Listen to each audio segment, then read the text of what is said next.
Welcome back to Prophy Plays.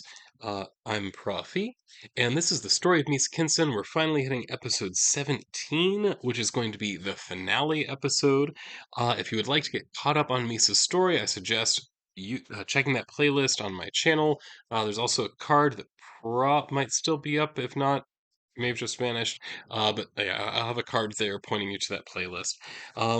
So, to bring us up to speed, that is a quick summary of what has happened so far.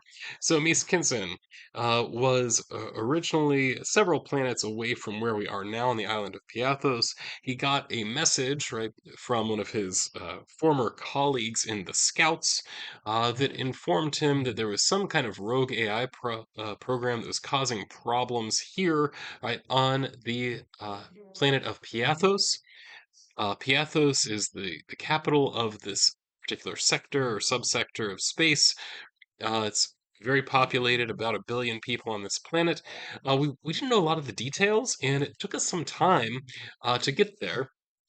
As we know that in the Cepheus universe, very much like in something like Traveler as well, which Cepheus was kind of built on top of, um, we don't have faster than light communication. We have faster than light transportation, which means that messages can't travel any faster than people can. So if it's going to take us, say, 2 months or something like that, to get to Piathos, then it took 2 months for us to get that message. We have a nice long span of 4 months from when the message was sent to when we can actually get there in response. So it's a nice long time has passed. We get here to Piathos, and what we find is that there is an AI uh, problem here.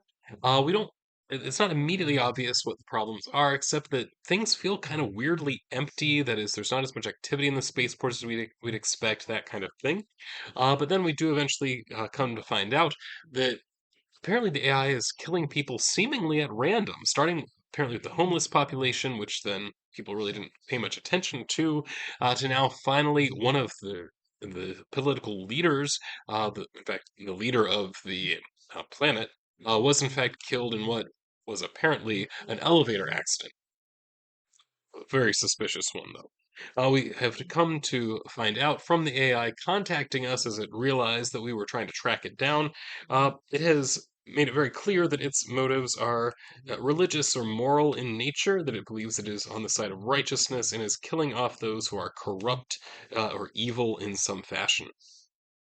But nonetheless, it is killing people, and this is a problem, right? So, our friend Mies has joined up, right, with a group, the so-called Splinter Group, we're calling it, because I was not feeling creative with coming up with some name for this, which is composed of those who are currently active with it would be Mara, George, and Shira.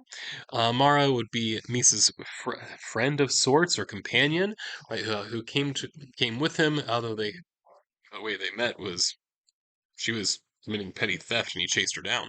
But in any case, we have Mara, we have George Waters, the former Navy officer turned terrorist, and then we have Shirakali, the technician who actually knows something about computers, though not a whole lot, nonetheless more than anybody else in this group.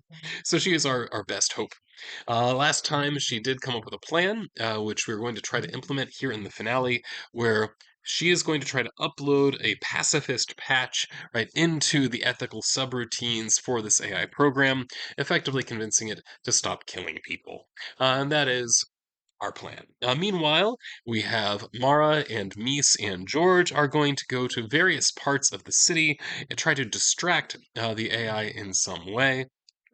We believe trying to put on like attacks at hotspots, that kind of thing. So connection nodes. Whereas Shira is going to go to one of the data centers where she should be able to have better access to the AI's program. We know that it is distributed in some fashion. Nonetheless, she believes that she can change the code in some way. But this is going to work. All right, so that is where we are now.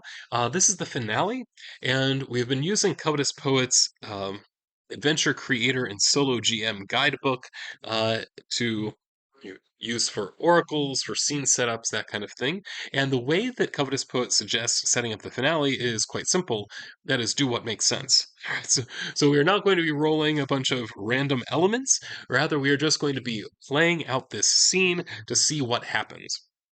Right, so at this point, this scene is going to be playing out in 4 different locations, 3 of which are very similar, and the 4th one will naturally be a bit different. Right, so we then have, I want to kind of lay these all out. So we have on the one hand, we have Mara in one location, we have George in another location, we have Mese in another location. All 3 of them are trying to do the same thing, that is creating some kind of distraction that is going to catch the attention and consume the processing power of the AI. So those 3 all have similar missions, but at different parts of the city. We're really trying to spread the AI's processing power out is the goal here. And then we have Shira is going to go to the data center where she is going to be uploading the patch. All right. So they have made plans. I'm going to say that part of their plan right now, just to give us some kind of order in which we're going to act, we have Mara, George, and Mies, I believe, are all going to act first, right? So, the way that I'm going to play this out systematically in terms of dice rolls and all of that is that I'm going to have Mara, George, and Mies each make a check to see whether they can create some kind of distraction that is going to catch the attention right of the AI. So I'm going to give them each just kind of a roll. We'll try to figure out what kind of distraction that's going to be. For each of them might be different individually, and then I'm going to look at the results of their roll, and that's going to change the difficulty of Shira's roll. All right, so that is my plan. So let's go one by one through it. So Mara, we know, is a drifter, right? So, and she's rather grumpy by nature. I think that she's actually probably well suited to create some kind of. I'm thinking some kind of a social distraction, right? Something like that. So I imagine, can actually make a scene in there that she's going to be near one of these hot spots. So really, the purpose here is really just to catch the attention of the AI, consume some of its processing power. If she's creating a big enough distraction, the AI is going to think something is up and going to be having to process how to respond to what Mara is doing. So thinking through Mara's own motivations and I guess her personality and all of that. Yeah, so and her skill set being kind of the drifter type. Um, what I'm imagining is that where she is, I'm kind of imagining these are probably going to be in reasonably populated areas. I'm thinking like each of these is going to be in like a busy street or shopping centers, or these types of areas. So I imagine that Mara is in some kind of shopping center or something like that, and I want her, because she is a drifter by nature, right, and I guess trade in a way. right, I think she's just going to start carrying on like a crazy person. She's just going to try to act utterly insane. The goal here, of course, being to create some kind of distraction. I suspect that she is going to catch the attention of law enforcement. As we know, law enforcement here is basically everywhere, so we may have to deal with the fallout of that. But for right now, I just want to deal with kind of, can she create this distraction effectively? All right, so let's go ahead and roll that. She gets a +3 on this roll. What are you? One of my kids just came in. I told you I was recording, right? Yeah. That's what I'm doing. But not loaded. Okay, well, I'm recording for my YouTube channel. All right, go back down to bed, son. No. Okay. All right, and she gets a +3 on this. Wow. All right. So 10, 13. That is an exceptional success here. So that's going to be really good. Okay, so with an exceptional success there, this would have an effect. Effect is kind of how much beyond 8 did you go? So it's an effect of +5. So that's quite good. So she is managing to create quite a scene here. It's certainly going to catch the eye of law enforcement. They're going to have something to do with this, I suspect. But This is also creating a distraction. The AI knows that there's something up and is going to have to try to find some way of dealing with her and what she's doing. Meanwhile, George, by his very nature, he's a very violent guy. We know that uh, whenever possible, he's trying to like spread some kind of chaos. The first scene we saw him, he used a biological weapon on Mese, put him in the hospital for a couple weeks. Um, so I imagine he's going to do something along these lines, right? He's going to try to do something threatening. So, okay, I'm going to have to go to the Oracle here because it's going to be hard on this planet to get his hands on any kind of explosives or anything like that.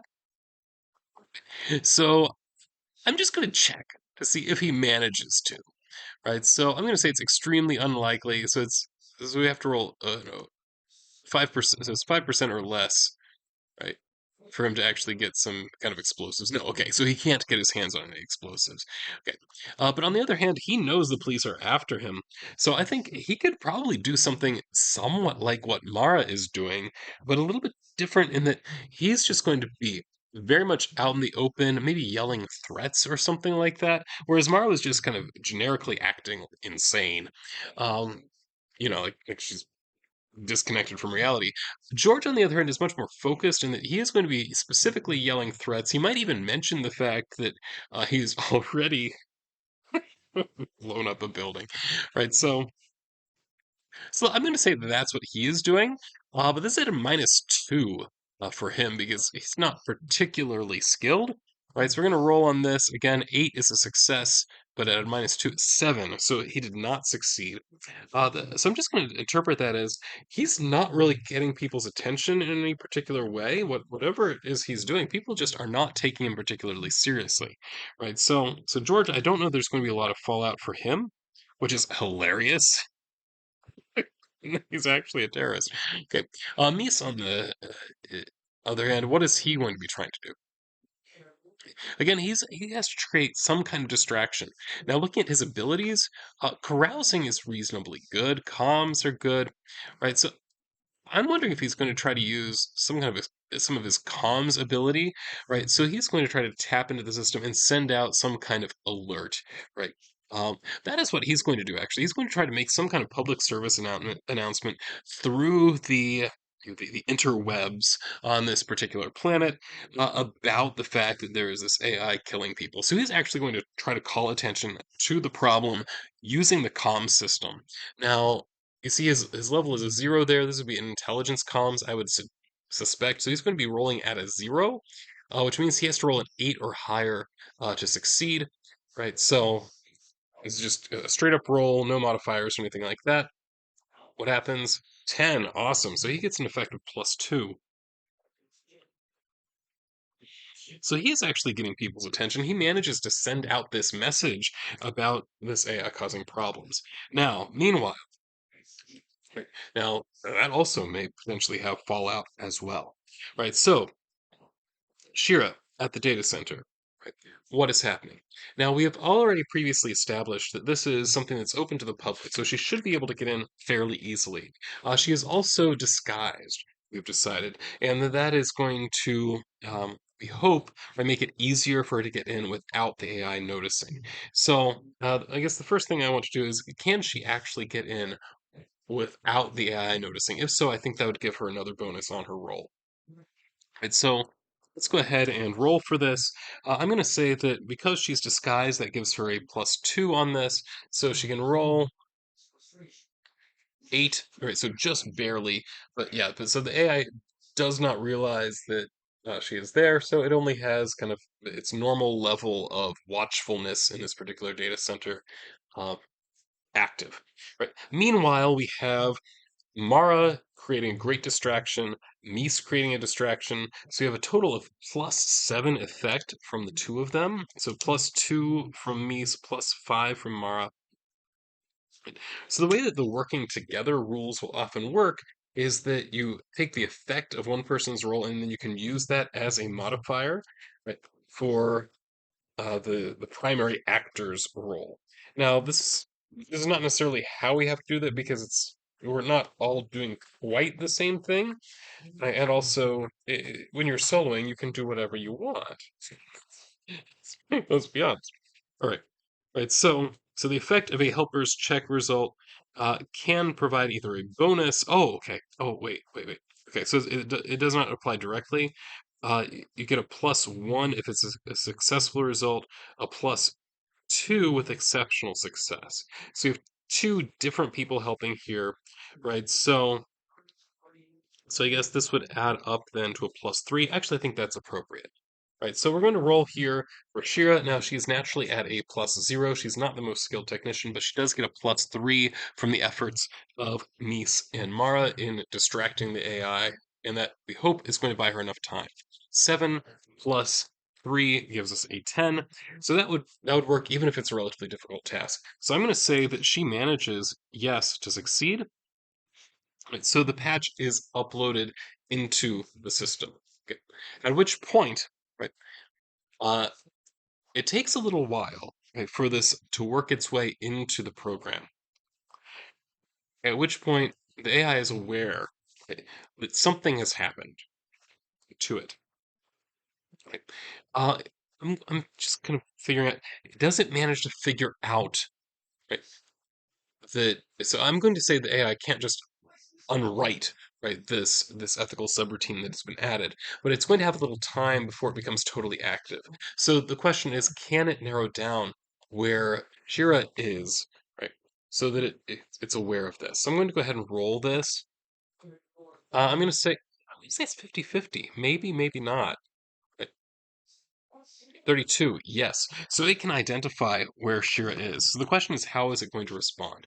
Right, so I think we're going to do one roll to see, does it like try to attack Shira in some way? I'm guessing like a power surge or something like that. So does it do that? Okay. I guess I'm thinking of two possibilities. One would be that it sends the law enforcement after her, so like puts out, an APB, that kind of thing.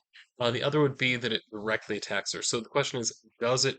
I think one of these two things is going to happen. It is not believable to me that the AI is not going to respond to the fact that she's messing with its programming and it just realized that. Right. So I'm going to roll. The question is, so I'm going to make this 50-50. Does it attack her directly? No, it doesn't. Right. So law enforcement has been informed. Right. There's this person here. The description that comes from the AI through this APB is that this person is armed and dangerous. They're given a description. Right. And they are, you know, perfectly authorized, right, to bring her in with whatever force is necessary, right? So the question is Shira going to fight when they show up? Because and they're everywhere, so it is not going to take long, right, for law enforcement to show up. So she uploads this change in the program, and before it is even fully taken effect, right, law enforcement is coming into the doors of the data center. We can imagine, right, things now are feeling kind of chaotic. We know this is open to the public. I'm guessing there are quite a few people around kind of working at various terminals, that kind of thing. As law enforcement bursts in, right, expecting somebody violent in here, right, I'm guessing their instructions are something like, everybody on the floor, these types of almost you hands on your heads, everyone on the floor, that kind of thing. So the question is, right, does Shira cooperate with this? I think it's actually very likely because she is not one that has a military background or anything like that. She is not going to be in a position to be able to fight, and she knows this. So I think it's actually extremely likely that she's just going to comply like everybody else. 84, that's a yes. Extremely likely it would have been 95 or less. It's a yes. Right? So yes, so she is complying just as well as everybody else.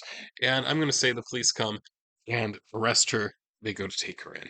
Okay. Meanwhile, what is happening with Mara? So Mara's acting crazy. So do the police show up there? Almost certainly. Right? So again, the police are everywhere. So the question is, right, are they going to take her in as well? I think that is also reasonably likely. I mean, she is causing a stir here. So the question is whether she will calm down, right, when they show up. Right. So that is a fair question. And so I think that that's it. So the law enforcement shows up. Right, here's this homeless person acting crazy is effectively what they are seeing. So the question is, do they need to take her in? I think that they're probably going to use a lighter touch here than they would with somebody that they believe is a violent criminal. And here, there's no reason to believe that she is a violent criminal at all. I don't think that's the message the AI would have sent. It's still trying to figure out what to do as things are uploading. But the police do show up simply because, and there's somebody acting crazy and yelling, right? So the question is, do they take her in? I'm going to say it's unlikely. Let's make it a 25% chance. Oh, seven. Okay, they do. Right, so they come and they feel a need to bring her in as well. Right. Again, I don't think that she would resist. I think it's extremely unlikely that she would resist. So is she going to resist? No. No, she's not. All right, so it'd be oh 05 or less is what I need for her to resist. So she is going to go along as well, right? Go into the station. And we figure once she's proven that she is in fact calm again, they're going to let her go in all likelihood. We know George didn't manage to get anybody's attention despite the fact that he is yelling threats, and it's also no criminal. Yeah, sometimes that's the way things work out. Mies, meanwhile, having sent out this message, I'm wondering what kind of effect it's going to have. As people have now, this is something that has been buried. I think that people knew something was wrong. So this message coming out, I mean, I'm kind of imagining this going out very much like I get Amber Alerts on my phone letting you know when a child has been abducted, that kind of thing. I'm imagining it being very similar to that. This is a message that kind of went out through the comm system that Mies, and he rolled very well, which is unusual if you watch the series. He rolled very well. And so imagining that he managed to do that. So everybody got this message, right, saying that there's this AI that has been killing people, right? So and it's something that people do have to deal with. Right, so I'm trying to think about the fallout of that would be. It's not obvious that law enforcement would get involved in any way here, right? Uh, but it is possible. This is something that may actually, right, catch the attention of the authorities. Right, so that's the question, right? Does this catch the attention of somebody like Richie Riffost, who is now the at least interim leader of the planet? So I think that's is it likely? I'm going to say it's likely. 75% chance that it catches his attention. 72, so that's a yes, right? So Richie is now paying attention to the fact that now everybody knows, and it has been made publicly a statement here, right? So this is where we are right now, right? So Mara has been taken into the station. George, who knows where he is? Somewhere yelling threats, nobody's paying attention. Mies, I think Mies is okay. He can get away or whatever. People aren't really paying much attention to him personally. His message is really what got out. Shira, we know, is also taken in. So Mara and Shira taken in by law enforcement. So I'm going to try to figure out a little bit about kind of what the consequences are going to be for them. Right, so one thing they have going for them is that neither of them has really done anything particularly significant or severe. Right, so I want to flip over here. Is this? Oh, no, that's not what I want. This is it, right? Right. So this is the law modifier and all of that. Okay. Right. So the question is kind of sentencing. What this is going to look like. Right. So we have here a few things going on. Right. So one, we have what Mara was doing wasn't particularly illegal. And she's just kind of causing a scene. So the question is what type of sentence we'd expect her to have. So what this says you do here to figure out sentencing, so you roll 2d6 on the sentencing table. You put in, it's should be plus, not plut, a relevant modifier, right? For smuggling banned goods, we're not even doing that. Right? Right. Character can make an advocate skill check to reduce the sentencing DM. Okay, right. So depends on the severity of the crime. This is less than assault, certainly, and this is just like disturbing the peace, that type of thing. So I'm thinking what we're going to do. Okay, so the DM, this would be the die modifier. So assault is -5, destructive property is -3. I'm thinking that, like, if this was a less stringent planet, I suspect this would be, like, not even necessarily a crime, right? But they still might punish it, let's say. So let's make it, yeah, is the law level is 12 on this planet. Let's make it -10. So really, really minor, way less than assault. Right, so let's go ahead and roll that. All right, so this would so okay, so it's law level -10. So we're at a +2. It's regardless. Okay, roll it. Oh gosh. Right. Imprisonment for D6 years or exile. So Mara for disturbing the peace. Uh okay, so they bring her in, they process her. She is told either she has to leave the planet or they will imprison her for 3 years. Meanwhile, Shira has been accused of a rather serious crime, but there's absolutely no evidence uh, related to this. Right? So the question is, like, will this very high law level society, right, let her off as a result of the fact that she didn't actually do anything, and there's no evidence of her doing anything except this report? I think it's actually quite likely. I'm going to say extremely likely that they don't actually sentence her at all. 28, yeah, yeah. So she gets to leave. Us, and then George and Mies, right, neither of them got into trouble. Right, so I'm going to say that as we are wrapping things up here, that um, you know, the share has been successful. George has vanished. We don't know where he is. Mies and Mara decide that they need to leave. After all, Mara is no longer allowed to be on this planet. So they decide to kind of head off into the stars.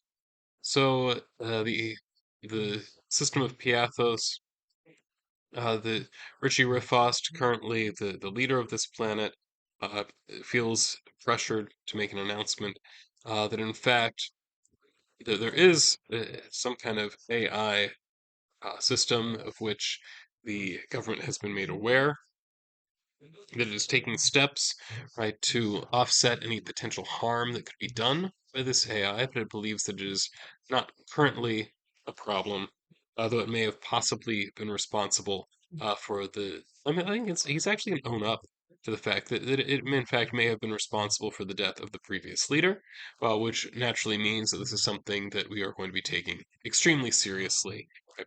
And uh, doing our best to ensure the security of our networks in the future.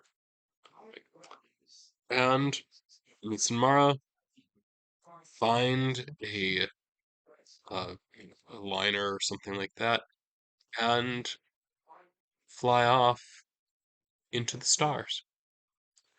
And that's the end. All right. So I want to spend just a couple minutes here kind of reflecting on this and kind of sharing some final thoughts. A couple of things that I've noticed as I was kind of doing this. One, this is not my first time using the Cepheus engine. I really like the Cepheus engine, to be honest. Uh, that's why I chose it for this series. So I like that. I like the way that it played out. Um, Covetous Poet. I'm not sure about at this point. Um, it's one of those things where, like, I can see what it's doing, but okay. So reflecting on Covetous Poet as a solo tool, right? Like, I think that it probably more than any other supplement that I have looked at really did well communicating what the three-act structure is like. I think that everybody talks about the three-act structure, but very few resources actually lay out what those three acts are and how they should change, how things should change as you move between them. And so that's something that I think Covetous Poet does, in fact, do a very good job of. Um, on the other hand, I felt like some of these roles, there were so many options. Some of them were not going to be relevant. So then you have the choice of, okay, the location is Moon, right? What do I do with that if I here on the planet that I want to be on? I could just ignore it, but in that case, what did I bother rolling? Right? So that's where I'm not sure how I feel about the whole idea of you have to roll everything leading into every scene rather than just roll as you need it. Right, so I'm kind of torn about that particular part of the system. Of course, this is something where it's a solo tool. You can use it however you want, but I try to use things kind of as they were originally instructed, at least the first time, right before we start modifying things.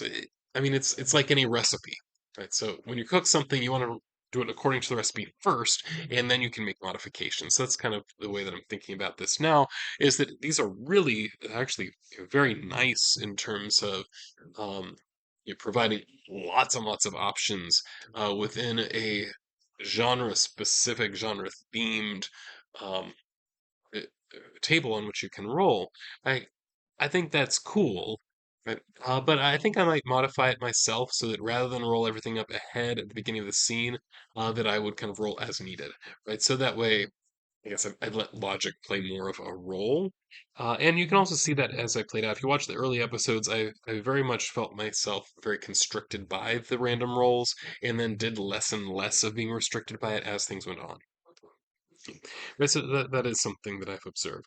Another thing that I'm going to observe is that this is my first time using the tabletop simulator for solo role playing at all. Um, yeah, I used it because I had heard Jensen Vars mention this, and actually has a really nice instructional video about how you can use um, table, tabletop simulator for solo role playing.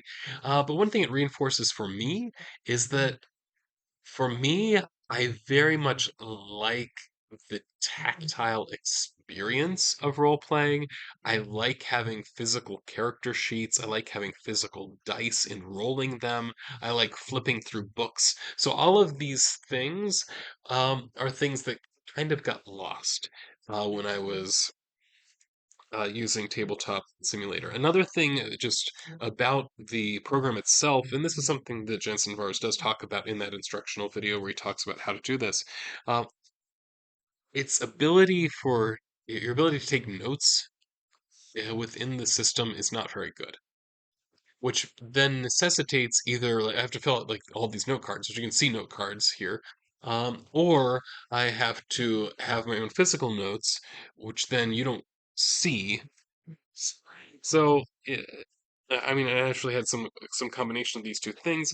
I'm not sure that I loved having to do that, right? So I think that probably in any future series I do, I'm actually going to go back old school. I have the ability to do kind of a dual camera setup, so I'll have one camera on my face, one kind of pointed down where I'm going to be rolling dice, that kind of thing. And so that is what I think I might do kind of a split screen or screen within screen or something like that, picture in picture kind of deal in the future. Right. But on the whole, this for being my first time going through and like actually recording myself doing solo role playing and then posting that for the public without any editing or anything like that, so you're getting like the real raw footage. I think it went reasonably well. Actually, I'm kind of surprised at how many views some of the episodes have gotten. I mean, not everybody's going to watch all of it. I think very few people are actually watching all of it. But the fact that anybody is watching is kind of shocking to me. Because I mean, like one of the things that I say in the intro video for the channel, like I'm not a voice actor. I have not been doing this for decades or anything like that, right? Uh, but I just kind of enjoy it, so yeah, why not record it and see if other people enjoy it too? And it's kind of cool that there are at least a few people that are enjoying it, and now, right now that it's up, right, who knows right, how many people are going to end up seeing this for however long uh, YouTube is active and I keep these videos up. And so I don't have any plan to take them down, right? So I, like the total number of views is not going to fall. Right? Is I guess kind of the point that I'm making here. So other people may in fact discover this. Okay. Anyway, so I think that's a good end.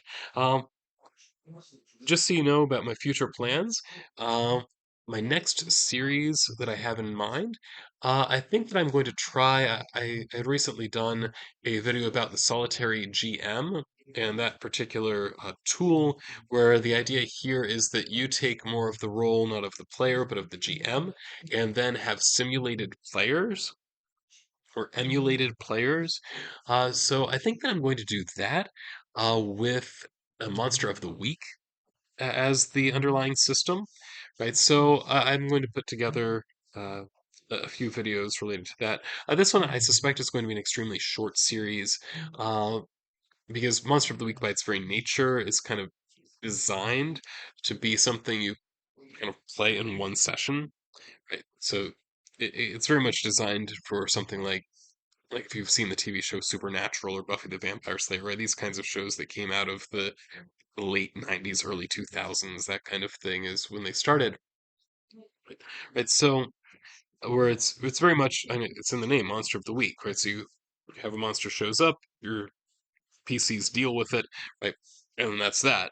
And there may be some interconnections between the various monsters as you develop a lore or something like that, but there is no necessity for it to be like a campaign, right? Is the idea, right? So I think that then I am going to do that. I'll just kind of maybe do one, might be a fairly long session there.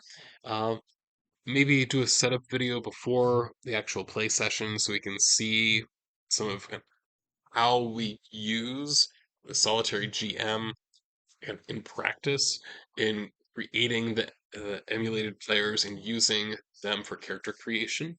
I think that that's probably the next video that I'm going to make. Right, so of course you can watch my videos in any order you want, but that is my hope is something that I'm going to have coming up. So, in any case, thank you for tuning in. I hope you enjoyed the story of Mies Kinson. If you're listening right now, you probably did. Because very few people listen to more than 30 seconds of these videos. All right. So again, thank you, and this is Profi signing off.